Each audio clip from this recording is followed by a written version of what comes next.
एक दूसरा के गाली गलौज करी छे। हमरा में लोग सब के कोनो मिथिला महोत्सव चली थे हमरा से रहल नहीं गेल गाड़ी से उतर लिए कोई दुनू के हम समझेलिए तखन जाकर मारपीट भेजे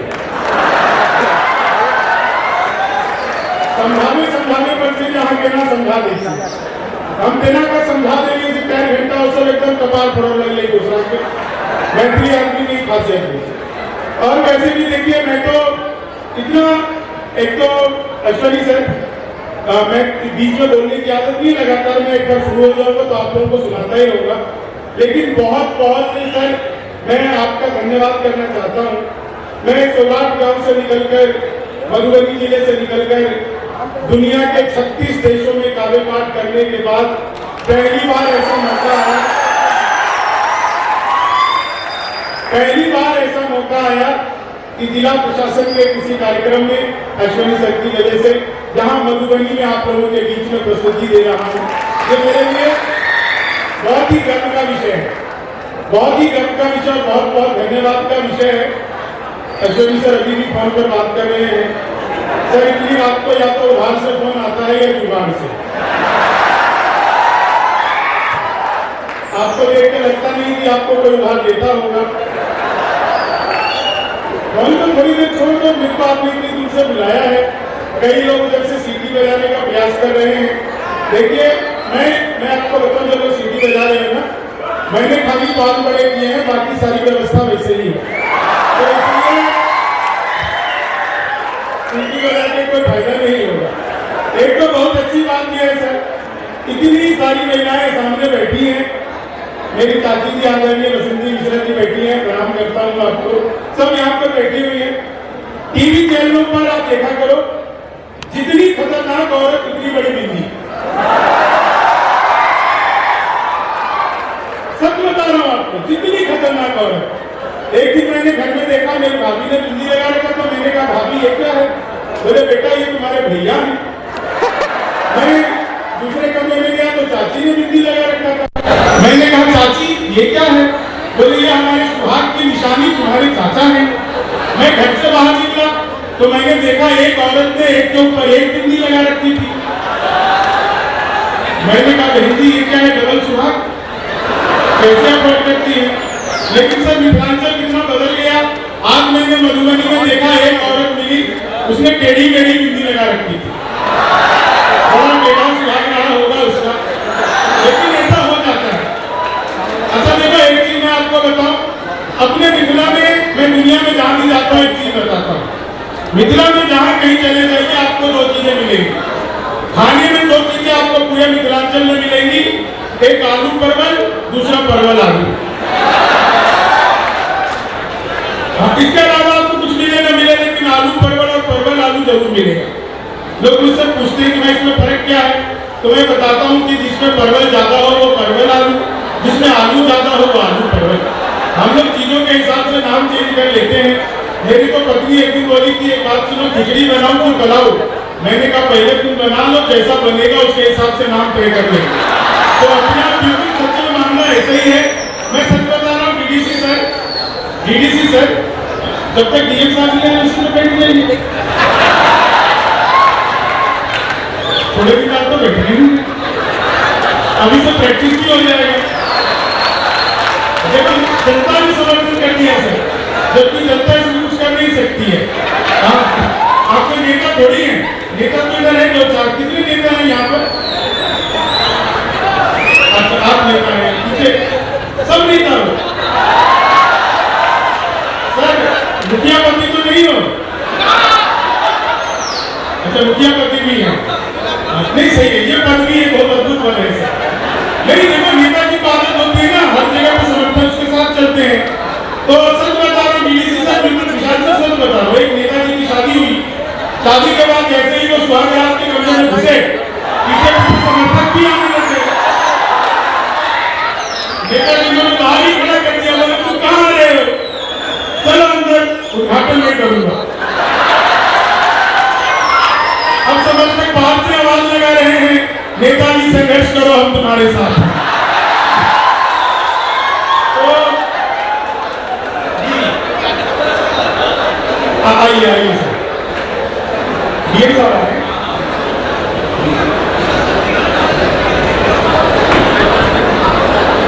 हाँ जो उनको तब से चाहे थे उनको कहीं ऐसा तनाव में रहे थे।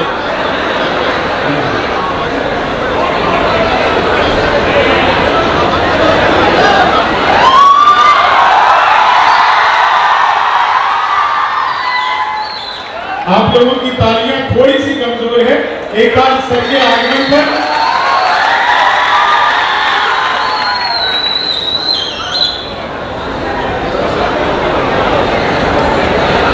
सर प्रणाम करता हूं आपको। मुझे बताया गया कि डीएम साहब और एसपी साहब दोनों आ गए हैं। सर आप लोगों के आने से पहले हम लोग हंस रहे थे, अब और हंसेंगे। नहीं सर मैं तो हास्य का कवि हूं तो इसलिए हंस रहे थे, ऐसी हास्य की चीज है। मैं तो सर यही मधुबनी का ही रहने वाला हूँ। यहाँ बिहार में शराब बंद हो गई जब से तो मैं दिल्ली रहने लगा हूँ।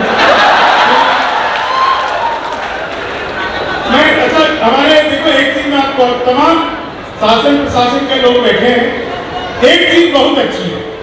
पिछले दिनों नीतीश बाबू ने जो हरियाली मिशन चलाया, पेड़ लगाओ, एक बार उनके हरियाली मिशन के लिए सब लोग तालियां बजाइए। सर डीएम साहब मैंने भी पेड़ लगाए थे 5, अगले दिन मुझे पुलिस पकड़ कर ले गई।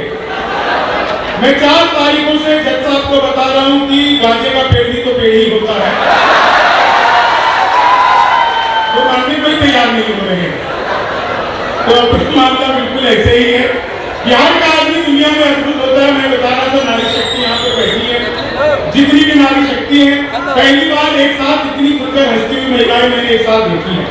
नहीं तो इनको ब्यूटी पार्लर वाली समझा के भेजती है, बहन जी ज्यादा मुंह फाड़ कर हंसोगी तो चेहरे के पीओपी की कोई गारंटी नहीं है, लेकिन आप लोग इतना खुलकर हंस रही है। सचमुच एक चीज और आजकल सर एक चीज मेरे साथ और है, जहाँ कहीं भी जाता हूँ बहुत सारी महिलाएं घंटों तक मुझे घूर घूर कर देखती रहती है।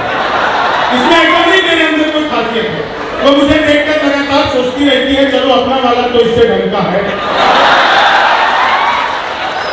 तो अपना तो मामला बिल्कुल ऐसा ही है। बिहार का आदमी दुनिया में अद्भुत होता है, इसमें कोई दो राय नहीं है। मैं पिछले दिनों दुबई गया था, एक बिल्कुल सच्ची घटना आपको बताता हूँ। दुबई गया था एक कार्यक्रम में, मैंने देखा कि वहां पर 3 लोग चाय पी रहे थे, एक अमेरिका का, एक दुबई का और एक को बिहार का। चाय पीते ही अमेरिका के आदमी ने चाय के कप को हवा में उछाला, जेब से रिवॉल्वर निकाली और कप को उड़ा दिया घायल। तो दोनों ने पूछा कि तुमने क्या किया? बोले हम अमेरिका वाले जिस कप में एक बार चाय पी लेते हैं उसको दोबारा चाय नहीं। इतना सुनना था कि दुबई वाले ने अपनी कुर्सी उछाली और रिवॉल्वर निकाला और उड़ा दिया घायल। तो उससे पूछा उसने तुमने ये क्या किया? बोले हम दुबई वाले जिस सोफे पर जिस कुर्सी पर एक बार बैठ कर चाय पी लेते उसको दोबारा नहीं पीते। इतना सुनना था कि सर वो बिहारी आदमी उसने रिवॉल्वर निकाली और एक अमेरिका वाले को घायल, एक दुबई वाले को घायल। तो मैंने पूछा कि तुमने क्या किया?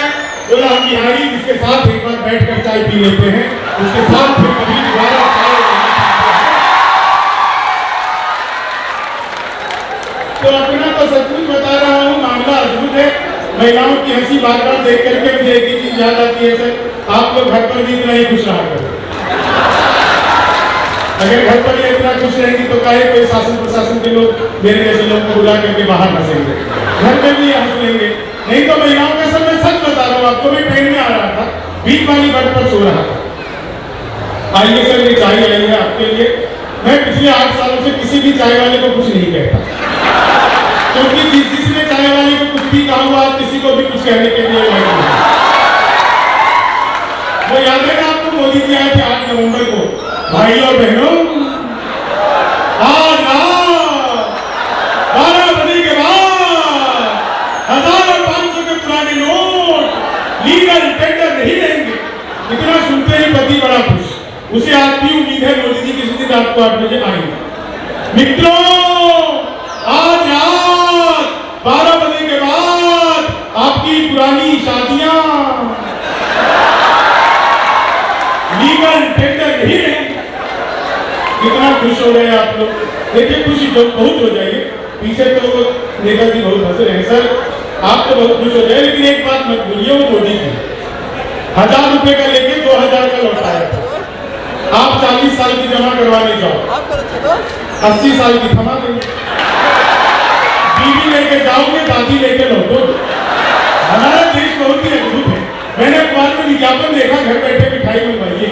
मैंने कहा ये पिज्जा बर्गर को खूब मंगाया है, मिठाई कैसे मंगवाएंगे? तो मैंने अखबार में दिए हुए नंबर पर कॉल किया, उधर से कंप्यूटर में रिकॉर्डेड आवाज आने लग गई।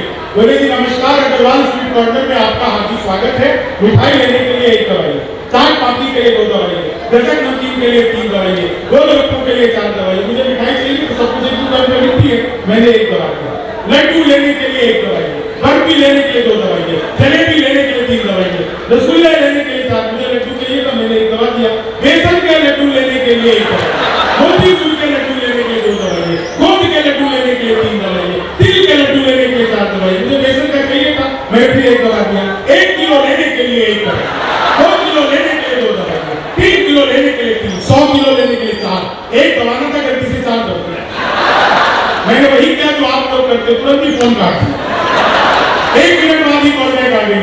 बोले जी नमस्कार, हम अग्रवाल स्वीट कॉर्नर से बोल रहे हैं, आपके यहाँ से 100 किलो बेसन के लड्डू का ऑर्डर आया है, मिठाई किस पते पर भिजवानी है?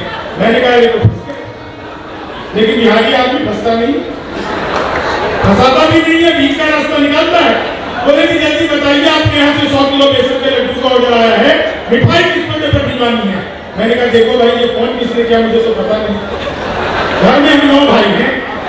सबसे बड़े वाले से बात करने के लिए 1 दवाई, किसी छोटे से बात करने के लिए 2 दवाई, किसी छोटे से बात करने के लिए 3 दवाई, और जब तक असली वाला न मिल जाए तब तक दबाते रहेंगे, दबाते रहेंगे।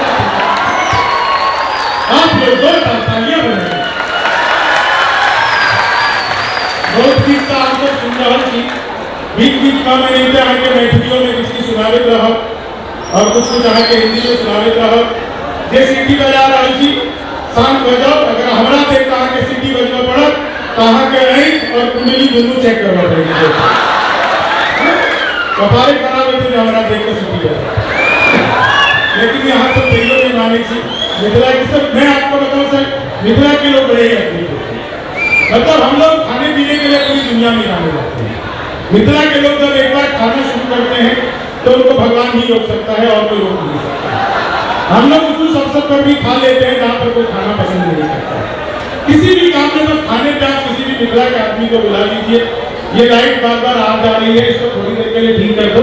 मैं 4 लाइनें आप लोगों को सुनाता हूँ, मुझे 10 मिनट आप लोगों को सुनाऊंगा, 15 मिनट बाद ये बात मैं आप लोगों को दोबारा बताऊंगा। आइए हमारे कलाकार आइए, पर सर के लिए तालियां बजाइए। यहाँ से खड़े होकर के सर आते जाते लोगों को देखो तो बिल्कुल ऐसी लगता है जैसे 26 जनवरी के परेड की सलामी ले रहा है। वो लोग इधर से जाएंगे फिर इधर से जाएंगे। कई लोग तो ऐसे हैं जिनके 4-5 फेरे इसी चक्कर में हो गए हैं, थोड़ी देर बाद उनके 7-8 फेरे भी हो जाएंगे। मैं 4 लाइनें आपको सुनाता हूँ अपने चिरपरिचित अंदाज में और आप लोगों से जुड़ने का पूरा प्रयास करता हूँ। बहुत अच्छा आप लोग सुन रहे हैं। पूरी दुनिया में न जाने कितने देशों में मैं गया, सारी जगह गया, लेकिन यहाँ पर आने का, अपने घर में आने का सुख ही कुछ और है। बड़े बड़े मंचों को मैंने 1-1 लाख 2-2 लाख लोग हैं, लेकिन यहाँ पर जो 5-7 हजार की पब्लिक है, ये सारी पब्लिक मेरे लिए बिल्कुल ऐसे ही है जैसे मैं ईश्वर के दर्शन कर रहा हूँ, भगवान के दर्शन कर रहा हूँ। आप सब मेरे घर के लोग हैं। किसी भी दुनिया के किसी भी मंच पर चला जाता हूँ, ना तो मुझे घबराहट होती है, ना मुझे अपनी बात कहने में कोई किसी तरह का कोई मन में कोई बात आती है, लेकिन न जाने क्यों अपने घर में होते हुए मैं थोड़ा सा भावुक हो गया हूँ। सर मैंने पिछले दिनों मोदी जी से पूछा, मैंने कहा मोदी जी आपकी नीयत क्या है?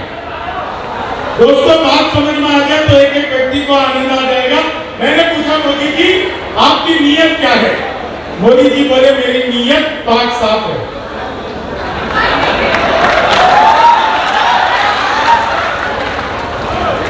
पिछले दिनों चीते भारत आए थे तो मैंने चीते से भी पूछा, मैंने कहा तुम भारत आए, तुम्हें यहाँ आते हुए डर नहीं लग रहा? बोले नहीं, हम वहीं से बीजेपी ज्वाइन करके आए। चीते सब उन्हीं के लिए लाए गए थे जो ईडी से बच जाते। पिछले सच बता रहा हूँ, पिछले दिनों में एक चीज आपको और बता, एक आदमी मिला, बोला यार ये मोदी जब से आया है देश 500 साल पीछे चला गया।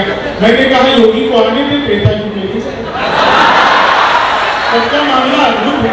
मैं तो एक टीवी शो आता है लपेटे में नेताजी, आप लोग हर हफ्ते मुझे उसमें देखते होंगे, जिसमें सामने नेता बैठे रहते हैं, उनको लपेटने के लिए हम लोग बैठे रहते हैं। तो कांग्रेस के लोग आए हुए थे, उन्होंने उत्तर प्रदेश के चुनाव आपने कहा कि प्रियंका गांधी को लॉन्च करके कहा प्रियंका हमारा ग्रुप का हिस्सा है, तो मैंने पूछा तो अब तक क्यों जोकर से खेल रहे थे, कभी कैसे ही खेल लेते। लेकिन सर अपना मामला कमाल है। 4 लाइनें आपको अपने अंदाज में सुनाता हूँ और उसके बाद आप लोग जैसा सुनना चाहेंगे। मैं तो हास्य का कवि हूँ। एक कविता विशेष आप लोगों के लिए लिख करके लाया हूँ कि बिहार का आदमी जहाँ कहीं भी जाता है वहां पर आनंद में रहता है, मस्ती में रहता है। बिहार के आदमी को दुनिया में एक चीज दोस्तों और बताता, आप लोग आंकड़े उठा करके देख लीजिएगा। तमाम प्रशासन के लोग यहाँ पर बैठे हैं। एक तो बहुत धन्यवाद करता हूँ सर आपका बहुत ही दिल से सभी लोगों का कि आपने कला और संस्कृति को इतना आगे बढ़ाने के लिए इतना बड़ा महोत्सव मधुबनी में मिथिला महोत्सव करवाया। ये बहुत बड़ी बात है सर। कला संस्कृति बची रहेगी तो ही हमारा संस्कार, सभ्यता और हमारा समाज बचा रहेगा। और अगर प्रशासन और शासन कला संस्कृति से जुड़ जाए तो इससे बड़ी और बात कुछ हो ही नहीं सकती। मैं आदरणीय डीएम साहब का, आदरणीय सीपी साहब का, एसपी साहब का, एसडीएम साहब का, बस मुझे सर एसडीएम साहब का नाम मालूम है, अश्विनी जी, इसीलिए सर आपका नाम लेकर धन्यवाद करता हूँ। विशाल जी ने मुझे एक कार्यक्रम में पहले बुलाया था, इसलिए उनका भी नाम याद है, बीडीसी साहब, तो उनका भी मैं नाम लेकर धन्यवाद करता हूँ। सर आप लोगों का नाम मुझे ध्यान नहीं है, आप लोगों ने पहली बार बुलाया, अगली बार बुलाओगे तो मैं आप लोगों का नाम लेकर धन्यवाद करूँगा। नहीं सर देखो, जीवन में हंसी से बड़ी और कोई चीज नहीं होती। और मैं तो महिलाओं को सच में प्रणाम कर लेता हूँ सर। मैं ट्रेन में बैठा हुआ था, 4-5 महिलाएं लगी हुई थी। मैंने कहा बहन जी क्या कर रही हो? बोले भाई साहब ऐसा करने से नए बाल उठते, काले होते, घने लंबे बड़े होते, आप भी करो। दूसरी भी कर रही थी। मैंने कहा बहन जी क्या कर रही हो? बोली ऐसा करने से नए बाल उठते, काले घने लंबे बड़े होते, आप भी करो। तीसरी भी कर रही थी। मैंने कहा बहन जी क्या कर रही हो? बोली ऐसा करने से नए बाल उठते, काले घने लंबे बड़े होते, आप भी करो। चौथी कभी कुछ नहीं कर रही थी, मुंह पर रुमाल रख के बैठी हुई थी, हाथ भी पीछे। मैंने कहा बहन जी आप क्यों नहीं कर रही? ऐसे वाली वाइब्रेट करती थी। मैंने कहा क्यों छोड़? बोली जी 2 साल ज्यादा कर लिया, मुझसे निकलना। तो हर चीज का इफेक्ट और साइड इफेक्ट होता है। सर मैं तो इनको महिलाओं का आपको एक बहुत बड़ी बात बताना चाहता हूँ। हमारे देश में अश्विनी सर आज तक शाम को 7 बजे से लेकर रात को 9 बजे तक एक भी महिला नहीं मरी। मैं सच बता रहा हूँ आपको। यमदूत अगर इनके प्राण लेने भी आया तो इनके साथ टीवी सीरियल देखने बैठे। जब वही टाइम है जब हमारे घरों में टीवी सीरियल, घर तो सीरियल चल रहे होते हैं। टीवी सीरियल में देखो इसका रिश्ता उससे, उसका रिश्ता उससे, उसका रिश्ता उससे, और सीरियल का नाम होता है पवित्र रिश्ता। फिर उस रिश्ते से जो पैदा होते हैं पता नहीं चलता है वो किसका चाचा है, कौन किसका भतीजा है, कौन किसकी पत्नी है, कौन किसकी ननद है। फिर उसी का नाम हो जाता है टीवी सीरियल का ये रिश्ता क्या कहलाता है। ये आप महिलाओं के साथ कुछ नहीं कर सकते सर। ये देख करके ही उठेंगी दिया और बाती, भले ही भूखा मर जाए जीवन साथी। महिलाओं को आप 8 बजे के बाद, मैंने तो अपनी पत्नी से कहा टीवी चैनल बंद करो, मुझे रिमोट दे दो, मेरे को देखना है, ठीक दूसरा चैनल देखना है। मुझे क्या देखना है? बस जितना सुनते सर मैं खामोश हो गया, मैं कुछ बोल नहीं पाया। मैंने कहा जो तुम देखोगी बस वही देखना है। इसके साथ मोबाइल लेना सर बड़ी कठिन काम है। मैं 4 लाइनें आपको अपने हिसाब से सुनाता हूँ। एक तो सर यहाँ पे मैं पुलिस की वर्दी में भी कुछ लोगों को देख रहा हूँ। सर पुलिस को तो मैं बहुत दूर से प्रणाम करता हूँ। नहीं आप लोग हंसे नहीं, मैं सच्ची में प्रणाम करता हूँ। मैं सर अभी दिल्ली में मैंने नई मोटरसाइकिल ली। मैं घर से बाहर निकला तो पहले चौराहे पर पुलिस ने पकड़ लिया। मैंने कहा क्या हुआ भाई? नई मोटरसाइकिल है, मेरे पास लाइसेंस पहले से था, नहीं होगी तो इंश्योरेंस भी होगा ही, कागज भी है, क्या बात हो गई? बोले कि तुमने हेलमेट नहीं पहना। मैंने कहा सर गलती हो गई। बोले गलती कुछ नहीं, चालान कटेगा। मैंने कहा कितने का? बोले 500 रुपए का। मैंने कहा यार कभी आदमी 500 रुपए का नहीं सिलाऊंगा, 150 रुपए में बात बनती हो तो बात करो। बोले ठीक है 100 रुपए दो।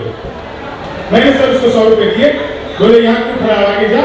मैंने कहा अच्छा इतना भी बिहारी नहीं हूँ, अगले चौराहे में दूसरा पुलिस वाला मिल जाएगा तो। बोला उसे कह देना लिमका। मैं गया सर, अगले चौराहे पर पुलिस ने पकड़ा, मैंने कहा लिमका। बोले निकल जा। अगले चौराहे पर फिर पुलिस ने पकड़ा, मैंने कहा लिमका। बोले जाओ। अगले दिन सर मैं जानबूझकर हेलमेट छोड़कर आया। अब अपने पास लिमका थी, पहले ही चौराहे पर पुलिस ने पकड़ लिया। मैंने कहा लिमका। बोले बेटा साइड से इधर आजा, दोबारा चालान कटेगा, आज तक कोको कोला था। हमारे बीच में मैथिली ठाकुर जी आ चुकी हैं। एक बार जोरदार तालियां मिथिला के नाम पर। पूरी दुनिया में से इन्होंने स्थापित किया है। आप लोगों की तालियां कमजोर हैं, एक बार आशीर्वाद की तालियां बजाइए। यह हमारी मिथिला की बेटी है जिन्होंने पूरी दुनिया को सर आज केवल बिहार ही नहीं बल्कि भारत और भारत के बाहर भी जिन्होंने मिथिला की लोक संस्कृति को अपनी आवाज देकर भारत के नाम को रोशन किया है, बिहार के नाम को रोशन किया है, मिथिला के नाम को रोशन किया है। एक बार आप लोगों ने, मैं सच कह रहा हूँ, एक बार भरपूर तालियां उनके स्वागत में बजाइए। वो श्रीमंदिर होती है, वो सुंदरी है। मेरा भी सौभाग्य है, मेरे कार्यक्रम के बाद उनका कार्यक्रम होगा। मेरा क्रियाक्रम बस थोड़ी देर में खत्म हो जाएगा। मैं सच बता रहा हूँ, मैं 10 मिनट आपको सुनाऊंगा, 15 मिनट बाद मैं ये बात आपको दोहराऊंगा और आधे घंटे बाद मैं अपना कार्यक्रम खत्म करूंगा। तो अपना तो मामला अद्भुत है। 4 लाइनें हाथ से भी सुनाता हूँ। आप तो बहुत ही अद्भुत लोग हैं। 4 लाइनें सुनिएगा अपने अंदाज में। तो मैं अक्सर टीवी चैनलों पर सुनाता हूँ, तो मैं आपको बता रहा था, सुनिएगा। आप लोगों में से कितने लोग रील्स बनाते हैं? सब बनाते हो, तो काम नहीं है, देखते तो सब रील्स सब बना, कभी 4 लाइनों का मजा नहीं। विशाल से बिल्कुल नहीं है, आपके लिए नहीं है। सर मैं आया तो विशाल से बोले, देखो पिछली बार मेरे ऊपर आपने बहुत सारा प्रहार कर दिया, इस बार कुछ लक्ष्य नहीं है। मैंने कहा सर इस बार मेरा चेक अभी तक मिला नहीं है, इसलिए आप चिंता मत करिए, आपके ऊपर मैं कुछ नहीं सुनाऊंगा। तो इस बार सर मेरा चेक अभी मिला नहीं, इसलिए आपको मैं कुछ नहीं सुनाऊंगा। आप किसी तरह से आप 4 लाइन सुनिएगा रील्स बनाने वालों के लिए। कि ले ली थी जीत हमने मगर मात ले लिए, ले ली थी जीत हमने मगर मात ले लिए, कितने हसीन देखिए जज्बात ले लिए, दूल्हा बेचारा रील बनाने में रह गया, दुल्हन ने मेरे पंडित जी के साथ ले लिए, दुल्हन ने मेरे पंडित जी के साथ ले लिए। 4 लाइन और सुनिएगा, धीरे धीरे आप लोग इसी रंग में रंग जाएंगे। आप लोगों को याद होगा उत्तर प्रदेश में जब योगी जी की सरकार बनी तो पहला काम किया था एंटी होमियो, जैसे जूलियट की गलती ना हो, आधार कार्ड मिलवा के टूटे जा रहे थे। उससे पहले 4 लाइनें, मैं मिथिला की धरती पर हूँ, बिहार की धरती पर हूँ, बिहार की तरफ से 4 लाइनों में आतंकवादी देश पाकिस्तान को अगर मैं निपटा दूं, लोग कहते हैं कि पाकिस्तान को उड़ाने के लिए राफेल ले आओ, बम फोड़ दो।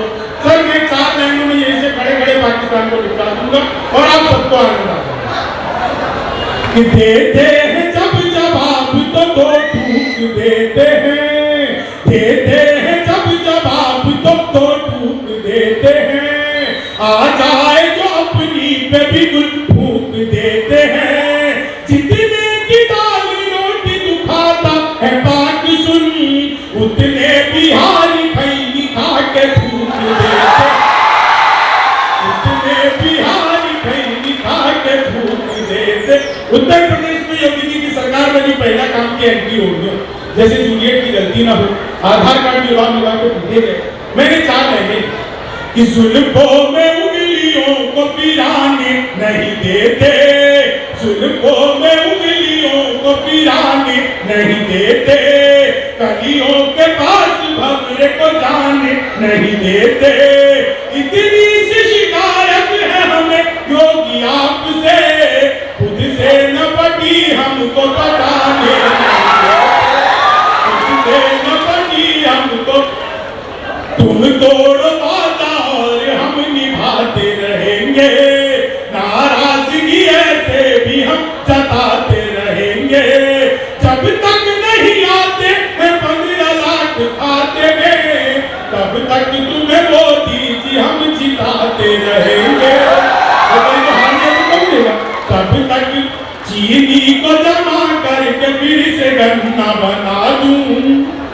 मैं तो अब की कभी क्लास में अध्यापक आ गए, बोले कौन बेवकूफ है खड़ा हो जाए, तो मैं ही खड़ा हो गया, बोले तुम बेवकूफ हो। मैंने कहा नहीं सर आप अकेले खड़े अच्छे नहीं, चीनी को जमा करके। संस्कृत के अध्यापक आ गए, बोले तमसो माँ ज्योति कमया, इसका हिंदी में अनुवाद करो। मैंने किया, माँ तू सो जा, मैं ज्योति के पास जा रहा हूँ। चीनी को जमा करके हिंदी के अध्यापक आए, बोले राहुल गांधी देश के प्रधानमंत्री बनेंगे, इसमें कौन सा अलंकार है? मैंने कहा कि असंभव अलंकार है। चीनी को जमा करके फिर से मोदी जी चले गए थे नासा, वैज्ञानिकों ने 2 मिसाइल दी, मोदी जी ने पूछा मैं क्या करूंगा, वैज्ञानिक बोले सर आपको तो आदत है चीनी को जमा करके फिर सर हिंदी के अध्यापक ने फिर पूछ लिया, बोले लड़की में बड़ी की मात्रा आएगी कि छोटी की। मैंने कहा पहले लड़की दिखाओ, लड़की बड़ी हुई तो बड़ी, छोटी हुई तो भी बड़ी, हमें तो लड़की देखने से चीनी को जमा कर। हिंदी वाले ने फिर पूछा, बोले माल्यार्पण किसे कहते हैं। मैंने कहा जब सरकार हमारी सारी संपत्ति इकट्ठा करके माल्या को अर्पित कर दे तो उसे माल्यार्पण कहते हैं। चीनी सर गणित वाला आ गया, बोले मैंने तुम्हारे पिताजी को 2000 रुपए से ब्याज पर 10 दिन के लिए दिए तो 10 दिन बाद कितना लौटाएंगे। मैंने कहा वो नहीं लौटाएंगे। बोले क्यों, तुम्हारे पिताजी गणित नहीं जानते। मैंने कहा कि आप मेरे पिताजी को आज तक एक का नहीं लौटा। चीनी को जमा गणित वाले ने फिर पूछ लिया, बोले एक्स की वैल्यू बताओ। मैंने कहा जो हमें छोड़कर चली गई हमारी नजरों में उसकी कोई वैल्यू नहीं। इस बात पे कोने में बैठे बाबा भी मुस्कुरा दिए। बाबा आपको एक्स की वैल्यू पता है? हालांकि इस उम्र तक आते आते आदमी को डबल एक्स की वैल्यू भी पता चला, लेकिन बाबा को एक्स की वैल्यू बड़ी मुस्कुराती है। चीनी तो मैं सच बता रहा हूं सर, बिहार के लोग अद्भुत होते हैं, इसमें कोई दो राय नहीं। मैं इलेक्ट्रॉनिक शॉप पर गया, मैंने पूछा टीवी कितने का दे रहे हो, बोला बिहारियों को टीवी नहीं है। मैंने कहा तुझे कैसे पता लगा, बोला बेटा जैसे तुम टीवी कह रहे हो माइक्रोवेव, टीवी को माइक्रोवेव बताने का कॉन्फिडेंस हमारे पास नहीं है। दुनिया में ये कॉन्फिडेंस और किसी के पास ही नहीं है। इतने नजदीक से फोटो खींच रहे हो, देखो फोटो तो 1 सेकंड में खींची जा सकती है, लेकिन इमेज बनाने में जिंदगी बीत जाती है। आदमी को इमेज बनाने पर काम करना चाहिए। और इन फोटोग्राफर को तो शादी ब्याह में देखा करो, ये दूल्हे का फोटो तुमसे खींचते हैं, दुल्हन के पास जाते हैं, रोजा बनाते हैं। नहीं सच बता रहा हूं, इनसे कोई पूछे भाई ये क्या कर रहे, बोले आप बीच में मत पड़ो, मैं लड़की को अपने हिसाब से सेट कर रहा हूं। बोले भैया तुम लड़की को सेट कर लोगे तो दूल्हा क्या करेगा। लेकिन ये लोग मानते नहीं है। एक बात आपको बहुत ही गूढ़ बात मैं आपको बता रहा हूं, बड़ा होकर फोटोग्राफर वही बनता है जिसको बचपन से दूसरों के घरों में ताक झांक करने की आदत है, वही बड़ा होकर फोटोग्राफर बनता है। आप लोग जी, मैं समय की अपनी सीमाएं हैं, मेरे पास हालांकि अभी बहुत समय है, मैं 10 मिनट आपको सुनाऊंगा, 15 मिनट बाद मैं आपको यही बात बताऊंगा, आधे घंटे तक मेरा कार्यक्रम और चलेगा। तो आप लोग बिल्कुल निश्चिंत रहे, मैं आपको 8-10 कविताएं सुनाऊंगा, अच्छी लगी तो ठीक, नहीं तो 15-20 और सुनाऊंगा। जब तक आपको अच्छी नहीं लग जाए तब तक मैं आपको सुनाता ही रहूंगा। आप बिल्कुल निश्चिंत रहिए, बिल्कुल आप लोग बहुत आनंद से सुनिए। चीनी को जब सर मैं सच बता रहा हूँ, मेरे पड़ोस में एक लड़की रोज नागिन डांस करती थी। एक दिन मैंने कहा खाली नागिन डांस करती हूँ, किसी दिन 10 भी लो। नहीं सर, बिहार का आदमी अद्भुत होता है, मैं सच बता रहा हूँ। एक आदमी ने दिल्ली में हलवाई की दुकान खोली, ऊपर एक बोर्ड टांग दिया, यहाँ हमेशा ताजा मिठाइयाँ मिलती है। अगले दिन से सारे लोग पहुंच गए वहां पे, राइटर जो होते हैं बोले भाई तुमने ये तो दिखा रखा है यहाँ हमेशा ताजा मिठाइयाँ मिलती है, ये दुनिया में कहीं और नहीं मिलती क्या। बोले नहीं मिलती है। बोले फिर ये वाक्य में जो यहाँ शब्द है ना ये फालतू है, इसको हटाओ। वो यहाँ हट गया, लिखा रह गया हमेशा ताजा मिठाइयाँ मिलती है। एक पहुंच गया, बोला भाई रात को 12 बजे भी बेचते हो।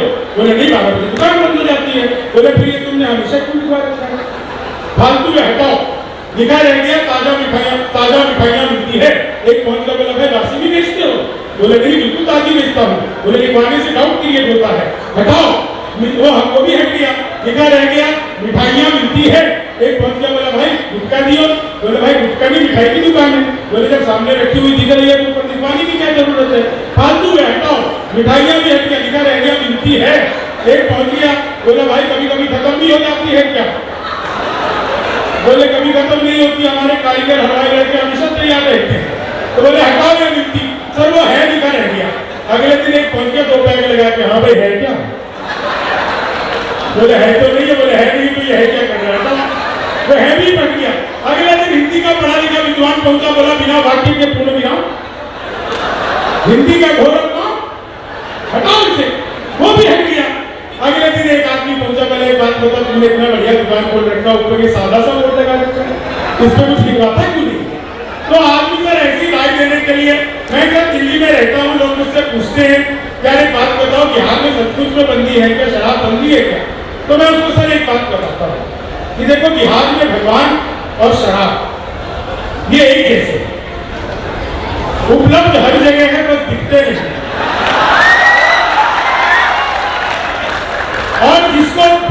मिल जाए वो अपनी मस्ती